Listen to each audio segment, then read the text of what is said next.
និយាយមែនបងប្អូននៅក្នុងក្រុងស្រីផនយើងណាបើសិនជាចេះជ្រៀតជ្រោកដូចខ្ញុំមិនខ្វះទេកន្លែងអាហារឆ្ងាញ់ហើយបេសកកម្មខ្ញុំព្រឹកនេះគឺមកហាងផ្សារថ្មីបងប្អូននិយាយមែនគាត់នេះអាចនិយាយថាជាជើងចាស់ម្នាក់ដែរដែលលក់ដូរតាក់ទងនឹងអាហារពេលព្រឹកនៅនឹងផ្សារថ្មីកែងផ្លូវលេខ3ណាបងប្អូនមែនតែទៅគាត់លក់ចូល10ឆ្នាំហើយនៅទីនេះគាត់លក់តែបាយស្រោប្រភេទ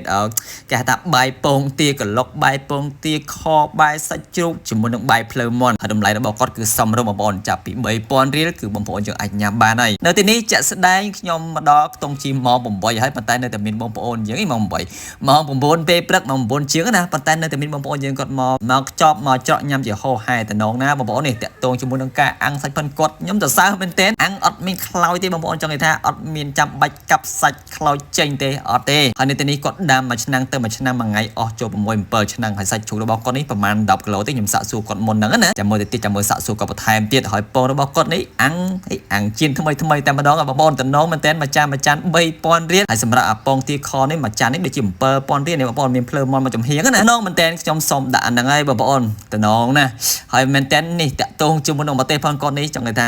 សម្រាប់បងប្អូនញ៉ាំបាយស្រូបមិនដាច់ចោលទេជាមួយអាទឹកម្ទេសឬក៏ទឹកស៊ីអ៊ីវនិងទឹកស៊ុបឬក៏ជាប្រភេទម្ទេសឆារបស់គាត់នឹងឯងមិញហ្នឹងតំណងមែនតើបងប្អូនហើយបាននិយាយពីមាន់របស់គាត់បងប្អូនមាន់របស់គាត់គឺគាត់ប្រាប់ត្រង់មាន់ជាប្រភេទមាន់លេខ2ដែលគាត់យកមកប្រឡូកប្រឡាក់គ្រឿងអញ្ចឹងណាហើយបើតាមខ្ញុំមើលចាក់ស្ដែងមាន់នេះគឺគាត់យកទៅបំពងបងប្អូន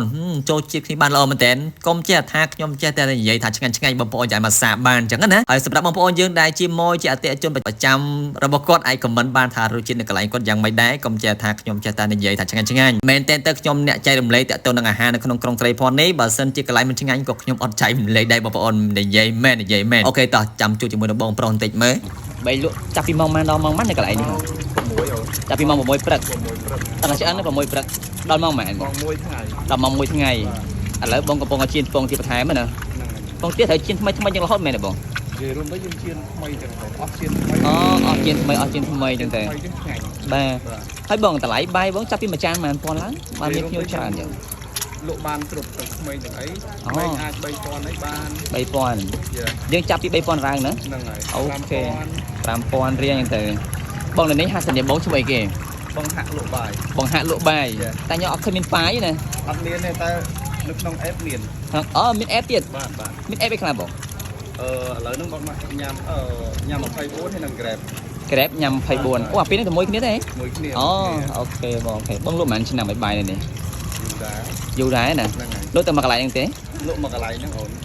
ប្រហែលឆ្នាំបងសាក់អាចស្មានបាន10ឆ្នាំ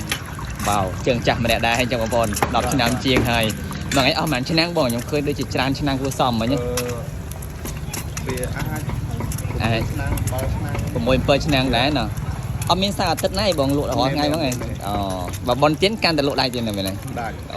អូខេពុកម៉ែបងប្អូនអ្វីដែលបងប្រុសបានបញ្ជាក់អញ្ចឹងហើយសម្រាប់ពុកម៉ែបងប្អូនយើងនៅក្នុងក្រុងស្រីផនដែលមិនធ្លាប់បានសាក់មិនធ្លាប់បានញ៉ាំទេពុកម៉ែបងប្អូនយើងអាចសាក់មកញ៉ាំអាចសាក់មកភ្លក់នៅកន្លែងគាត់ម្ដងមើលហើយខ្ញុំក៏មិនហ៊ានថាកន្លែងគាត់ឆ្ងាញ់ណាស់ណាយពេកណាស់ដែរដោយសារតែនិយាយមែនតែនទៅតាក់ទងជាមួយនឹងរសជាតិនេះវារសជាតិនិយមវាផ្សេងគ្នាណាបងប្អូនយើងខ្លះចូលចិត្តប្រៃចូលចិត្តហឹរចូលចិត្តផ្សាបចូលចិត្តផ្អែមអីចឹងទៅខ្ញុំក៏មិនហ៊ាននិយាយថាយ៉ាងម៉េចដែរអញ្ចឹងបើសិនជាពុកម៉ែបងប្អូនយើងសង្សារអូខេអញមកសាកបានសម្រាប់ទីតាំងចាំមើលខ្ញុំនឹងដាក់បញ្ជាក់នៅក្នុង comment អូខេជម្រាបខ្ញុំមេលីមានតែប៉ុណ្្នឹងទេអរគុណច្រើនបាយ